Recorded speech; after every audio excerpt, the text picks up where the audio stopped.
Preste bem atenção nessa imagem. A fotografia mostra uma das principais avenidas da cidade de São Paulo no começo de maio de 2006. Naquele momento, bandidos armados saíram às ruas para atentar contra as forças de segurança do estado. E São Paulo, a cidade que nunca havia parado, viu suas atividades cessadas pelo medo, balas e muito sangue. Fala galera, aqui é Joel Paviotti do canal Iconografia da História. Eu vim encarecidamente pedir o like de vocês. Vocês sabem que é a tradição nossa sempre pedir o like aqui no começo, porque vocês sabem que vem material bom. Que ative o sininho, se inscreva no canal, compartilhe esse vídeo com a galera para ajudar o nosso canal a crescer e para mostrar para o algoritmo que nós estamos forte e produzindo bastante, que ele pode mandar os nossos vídeos para frente. O retorno tem sido muito bom. Hoje, galera, vamos falar de um tema muito pedido aqui no canal. Até tínhamos um vídeo antigo sobre o assunto, mas aprofundamos a pesquisa e trouxemos até vocês um material muito mais lapidado nesse novo formato que a gente está trabalhando. Eu espero que vocês gostem bastante. Edu, por favor, meu amigo,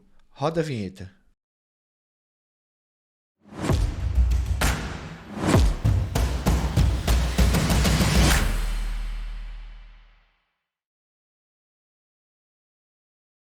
Galera, antes de começar essa história, eu gostaria de falar sobre um parceiro do nosso canal, a Manual. Nós estamos no Novembro Azul, mês de conscientização da saúde masculina, e sabemos que para muitos homens ainda é um tabu falar sobre cuidados pessoais. Às vezes, pessoal, um problema simples de calvície, igual o meu aqui que vocês veem todos os dias, a gente vai deixando o tempo passar e só depois, quando isso passa a incomodar você e os outros, nos sentimos vulneráveis e vamos procurar algum tipo de tratamento. Segundo estudos, calvície é um problema muito comum nos homens. Em média, 30% das pessoas do sexo masculino têm problemas antes dos 30 anos e essa média aumenta conforme a idade vai passando. Mês passado, para vocês terem uma ideia, eu entrei no site da Manual, respondi o questionário rapidinho e recebi um tratamento personalizado prescrito por uma equipe médica especializada no assunto. Eu tô seguindo à risca o tratamento, tá? De forma contínua, porque a Manual me garantiu que em 4 meses eu vou rever resultados nitidamente já, cabelo voltando. E vocês vão acompanhar isso daí com a gente, né? Porque assistindo nossos vídeos vocês vão ver meu cabelo crescendo. O Edu tá colocando aí na tela umas imagens de antes e depois de tratamentos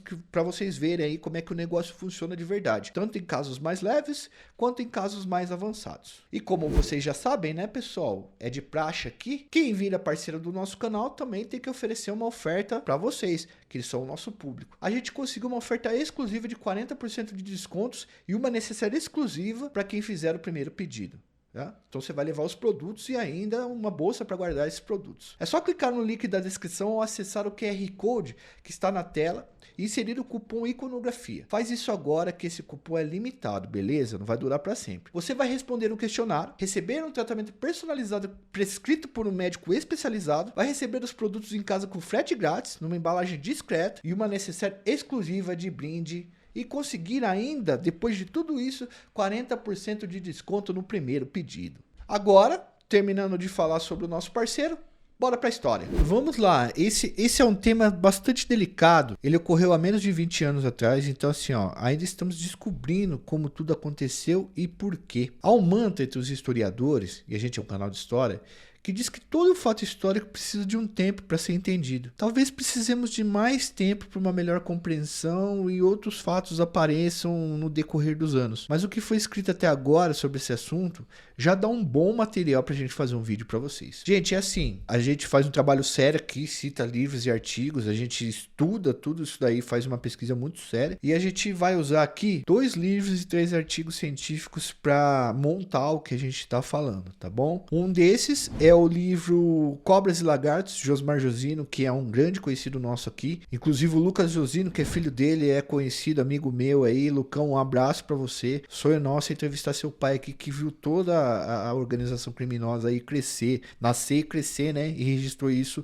nesse grande livro. Então a gente indica o Cobras e Lagartos do Josmar Josino e vai deixar o link aí pra vocês comprarem. Se vocês comprarem, a gente ganha uma comissão. E a Facção de Fátima de Souza, que a gente também vai deixar o link aí. Além de artigos artigos do Núcleo de Estudos da Violência da USP e também processos e artigos de jornais da época, mas esses mais subsidiários. Esse evento que a gente vai tratar aqui hoje, ele é conhecido pelos acadêmicos de 3 formas. Primeiro, ataques às forças de segurança do estado de São Paulo, crimes de maio e ataques do PCC. Para você ter uma noção de como foi pesado isso, que existem 3 formas de denominar o assunto. É muito louco porque esse é um tipo de evento que todo paulista ou quem estava em São Paulo na época se lembra e também se lembra onde estava naqueles dias terríveis de maio. Eu mesmo, quando ocorreu esse fato, rapaziada, eu trabalhava em Campinas, uma cidade aqui no interior, uma cidade grande aqui do interior de São Paulo, né? Eu trampava na época na INDEC, que é a empresa de desenvolvimento de Campinas, uma empresa pública que cuida de trânsito. E um dos funcionários dessa empresa foi alvejado. O famoso amarelinho. Nós fomos dispensados 2 horas da tarde para ir para casa em decorrência do perigo que era. Aquele silêncio, sabe? Um silêncio que precede a maldade, manja. Eu andava pela rua ali até chegar no ponto de ônibus, na rodoviária, via pessoas em choque, muita treta mesmo, sabe, mano? Ao passar na frente de uma quebrada, eu vi um ônibus sendo queimado. Nas frentes das delegacias haviam tambores, cavaletes, um clima terrível. Um cenário muito atípico. A internet também estava nascendo naquele período com muita força e foi um momento que se expandiu a banda larga no Brasil e muita gente estava tendo acesso ao Orkut, a MSN, enfim, redes sociais. E foi a primeira vez que boatos bombaram assim de forma exponencial na rede. A todo momento chegavam notícias de que alguém tinha tomado tiro, sido alvejado, que a organização criminosa que planejou e executou todo o fato tomou uma prefeitura. Inclusive foi nessa época aí que nasceu e se desenvolveu o estereótipo de 2 caras numa moto oferecendo perigo, pois grande parte dos atentados que ocorreram foram realizados por 2 caras e uma moto. A moto é um meio rápido de locomoção, mais fácil para dar fuga, o capacete protege a identidade. Ter acesso a uma moto é muito mais fácil que ter acesso a um carro, por isso ela é um veículo usado para cometer muitos crimes. Por que eu tô falando isso? Porque esse evento mexeu tanto com as nossas vidas aqui. Quer um exemplo? Veja, o Fernandão, que é o nosso produtor aqui. O pai dele, na época, falecido seu Osmar, gente fina demais, foi embora cedo, era agente penitenciário em 2006, na época. Então eu vou perguntar pra ele aqui, nos nossos bastidores, como é que foi esse lance. Fernandão, como que foi essa fita pra você, de maio de 2006, sendo filho de um agente penitenciário, que era uma dos principais alvos aí da organização criminosa, né? Como foi isso aí pra você, mano? Ah, primo, foi bem difícil, hein? Foi difícil, não saía, né? Nós ia lá pra fora, sempre achava que tinha alguém olhando pra nós lá, embora quase não tinha ninguém na rua. Era uma situação bem tensa mesmo. E aí seu pai recomendou, sua mãe recomendou que vocês não saíssem, então? Meus pais sempre foram da segurança, né? Então ninguém saía de casa, só olhar. Se fosse pra sair, só olhar o que tá acontecendo lá fora e entrar, mais nada. Tá vendo como esse tipo de coisa aí acabou modificando muito da nossa vida, impactando bastante a nossa vida?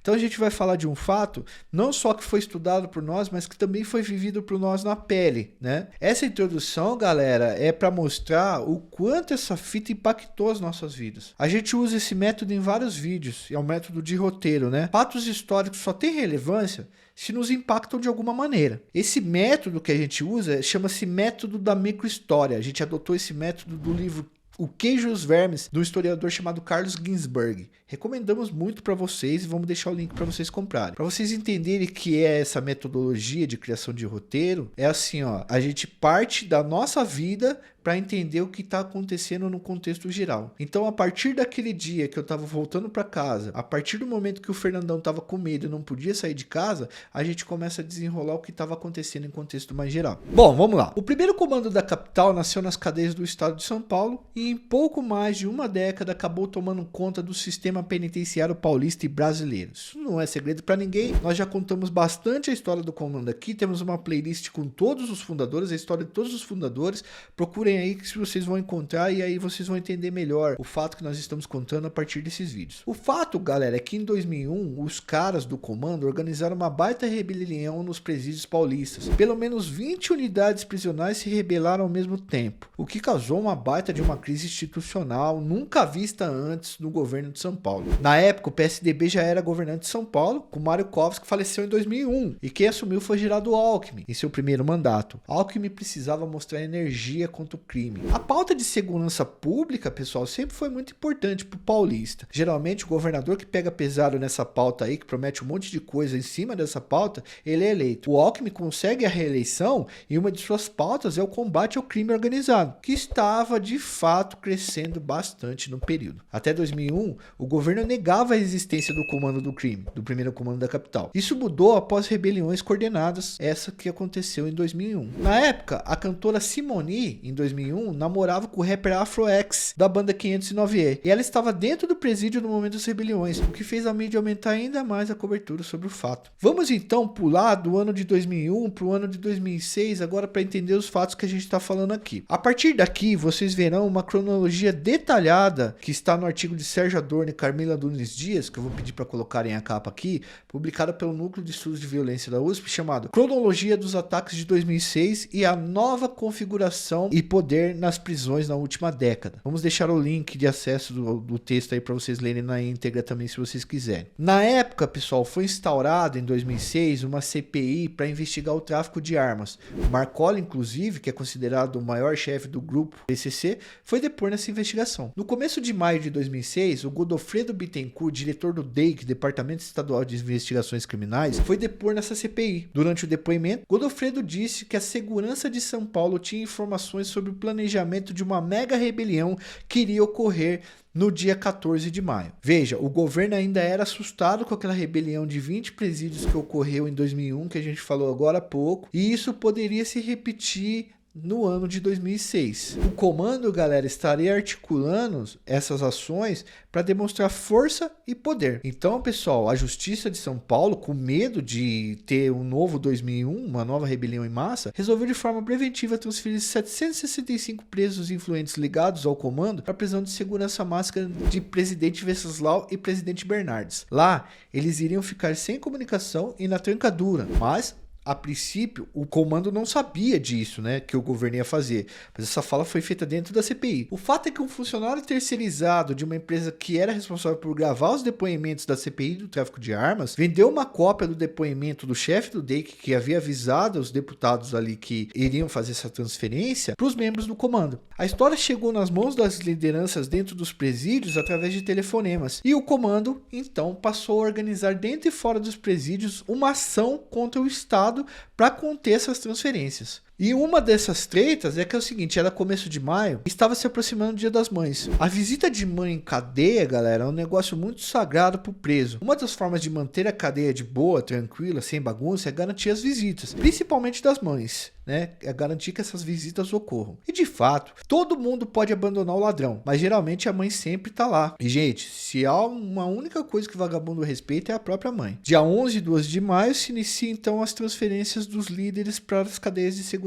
máxima que a gente citou aqui. Aí sai um salve de dentro da cadeia para que membros do partido ataquem agentes de segurança. Então vamos lá tentar sintetizar para vocês para ficar mais fácil aqui. Em 2001 houve uma rebelião para demonstração de poder dos membros do comando que rebelaram 20 cadeias ao mesmo tempo no estado de São Paulo. Em 2006, com medo que isso se repetisse, o diretor do DEIC vai até a CPI do tráfico de armas na Câmara dos Deputados e diz aos deputados que eles farão a transferência de 765 líderes do comando que estavam dentro de cadeias espalhadas por São Paulo para dentro de cadeias de segurança máxima para deixá-los incomunicáveis e evitar que se repetisse uma mega rebelião. Aí, um funcionário da empresa que estava gravando esse depoimento vende esse depoimento para os caras do comando, e aí os caras do comando emitem um salve para que ataquem agentes de segurança. Um parênteses para explicar o que é o salve. Um salve é uma ordem que vem de dentro da cadeia para ser cumprida aqui fora e lá dentro também. Bom, os principais líderes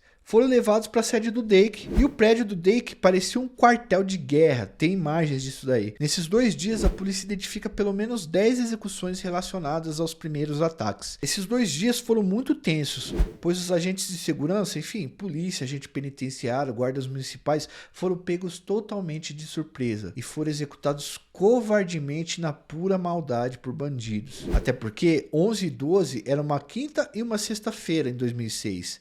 2 dias úteis. O pânico se espalhou pelo estado muito rapidamente, pois além de agentes de segurança executados, havia alguns ônibus queimados, delegacias foram alvejadas, tudo de forma coordenada.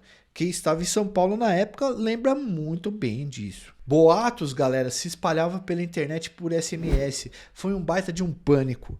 E isso é muito louco, porque eu lembro nitidamente disso. A população pensava mais ou menos assim: pô, se os caras estão executando policiais que são preparados e andam armados e fortemente armados, como fica a gente? Como fica o civil no meio disso daí? Aqueles momentos foram muito embaçados, porque nas ruas dos grandes centros, os assassinos não têm rosto. Pode ser qualquer um, em qualquer lugar. É um pânico pesado e generalizado. Mães e pais não deixaram filhos irem às escolas, os comércios fecharam, ruas ficaram vazias. Tudo isso em pleno dia útil na cidade de São Paulo e no interior do estado também. No sábado, dia 13, após a quinta e a sexta, quando começou o salve, foram registrados 52 ataques, 54 pessoas perderam a vida e 27 rebeliões estouraram em presídios diferentes. Nunca se havia visto um evento tão terrível como esse. A mídia, a todo momento, dava novas notícias sobre sangue e violência que estavam ocorrendo. A polícia se reorganiza e sai pra rua para combater os ataques. Os agentes de segurança foram muito corajosos nesse período, tá, galera? Mas a coisa só se intensifica mesmo de verdade no dia 14 de maio, no Dia das Mães, com o cancelamento das visitas por conta das rebeliões que já estavam acontecendo em pelo menos 30 presídios. Salves saem da cadeia para a rua ainda mais.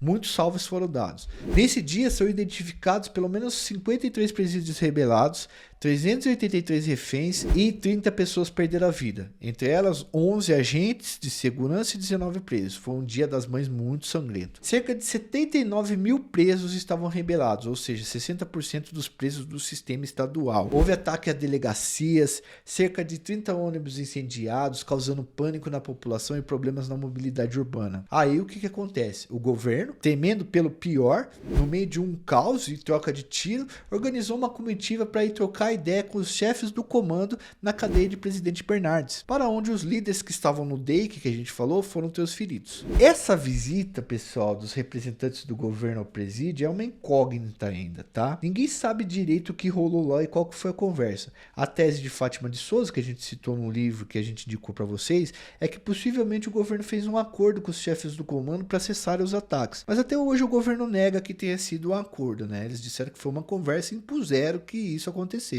Como o acordo teria sido feito no dia 14, ainda demoraria uns dias para chegar nos caras da rua, né? Que era para cessar os ataques. Então no dia 15 é um dos dias de grande intensidade de ataques. E veja, dia 15 era uma segunda-feira. Os caras pararam o estado de São Paulo numa segunda-feira, cara. Numa segunda-feira. Alunos foram dispensados, mais de 70 presídios estavam rebelados, houve pelo menos 120 ataques.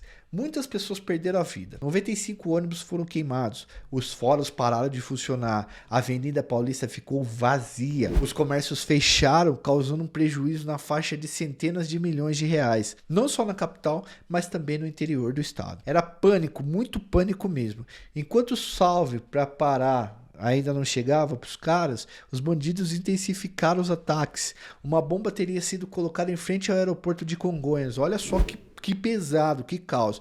No dia 16, as ações começam a ser cessadas. As ordens passam a fazer efeito e chegar aos líderes tanto das cadeias como nas ruas. Só que aí a polícia entra na jogada para fazer uma revanche. No dia 17 em diante, quase não se registrou ataques a forças de segurança, mas ainda havia alguns ônibus sendo queimados. A polícia passou a perseguir os suspeitos e muitos foram executados. Muita gente inocente perdeu a vida no meio dessa corrida aí. A partir do dia 17, também, o Marcola, considerado o principal líder do comando, foi transferido para o RDD, Regime Disciplinar Diferenciado. É um regime que o cara fica incomunicável dentro de uma cela. Os ataques cessam, mas os boatos continuam. As ações da polícia começam a ser questionadas. Em pouco tempo, no final de maio, civis começam a lotar o telefone da corregedoria das polícias com denúncia de várias pessoas inocentes que estavam nas ruas no cair da noite e foram executados por agentes de segurança sem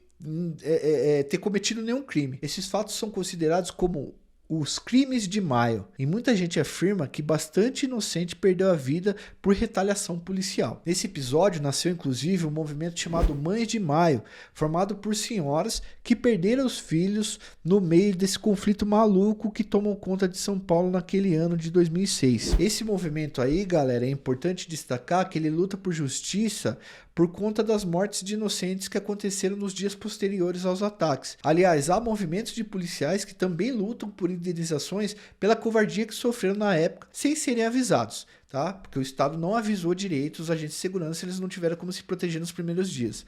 Muita gente nessa fita perdeu a vida. Foi tudo muito triste e pesado, e cada vida inocente perdida é lamentável de todos os lados. Para vocês terem mais detalhes dos números, vamos ler aqui para vocês uma tabela feita pelo José Inácio Cano e pelo Alberto Alvadia Filho, que são sociólogos que estudam segurança pública e estatística, para vocês conseguirem compreender em detalhes a quantidade de vítimas e de prejuízos que nós tivemos nesses dias de maio aí, tá? Vou pedir pro Edu para colocar na tela a tabela para vocês. 12/5/2006, 10 agentes públicos perderam a vida, 12 civis. 13/5, 23 agentes públicos perderam a vida, 39 civis. 14/5/2006, 8 agentes públicos perderam a vida, 107 civis. No dia 15, 5 agentes públicos perderam a vida, 84 civis. 16/5, 6 agentes de segurança pública perderam a vida, 75 civis. 17/5, 3 agentes públicos de segurança perderam a vida, 65 civis perderam a vida. 18/5, 0 agentes públicos perderam a vida, 22 civis. 19/5, 0 agentes de segurança pública, 13 civis. 20/5, 0 agentes de segurança pública, 6 civis. 21/5/2006, apenas 2 civis mortos. Números finais desse maio tenebroso: 59 agentes públicos perderam a vida e 505 civis perderam a vida. Após esses ataques, algumas mudanças ocorreram em São Paulo. Presos mais perigosos passaram a ser transferidos para presídios federais para ficarem longe geograficamente de sua rede de contatos, já que o crime estava conseguindo organizar pessoas dentro e fora dos presídios. A polícia investiu em armas mais pesadas e viaturas mais bem equipadas. O Coronel Telhada, um famoso capitão da rota, passou a ser responsável pelo combate ostensivo a membros do crime organizado na rua. A polícia e os membros do comando se enfrentaram muito naquele ano ainda. E nos anos posteriores também. Vamos citar aqui um livro do Josmar Josino chamado Cheque Mate, tá? Que ele relata esse novo conflito que surgiu entre membros de facções criminosas e policiais ostensivos. O assunto entre o comando e as tropas de elite da polícia paulista acabou virando algo pessoal. Além disso, pessoal, o Estado investiu em bloqueadores de celulares e abriu um grande plano de atualização na estrutura carcerária. No comando, os especialistas também notaram algumas mudanças. Nos últimos anos, os membros da facção passaram a adotar menos ações desse tipo para evitar alardes e aparecer muito na mídia, causando um caos para eles e uma desorganização dentro da facção. Isso tudo é para evitar uma ação mais enérgica das autoridades em relação ao comando. Mas os ataques de maio, ou seja lá como você achar melhor falar, eles entraram para a história da segurança pública nacional como uma crise sem precedentes e só quem viveu realmente entende. Foi assustador vivenciar tudo aquilo lá. E eu me interessei muito pelos estudos da segurança pública e as crônicas policiais a partir daqueles terríveis dias. Eu percebi como o Estado é omisso com seus próprios agentes e como vivemos num país que os governantes se mexem com energia mesmo para resolver as coisas só no meio do caos. E viver no caos não traz vantagem para ninguém. Na verdade, cria-se uma terrível percepção de insegurança, que se materializa ao ver 2 caras numa moto em uma rua escura numa grande ou pequena cidade do país. Espero que vocês tenham gostado do vídeo, tá? Não esqueça de deixar o seu like, de se inscrever no canal, ativar o sininho, virar membro do nosso canal para ajudar a gente a produzir, acessar nossa loja virtual que vocês vão encontrar muitos produtos personalizados por lá. Fui!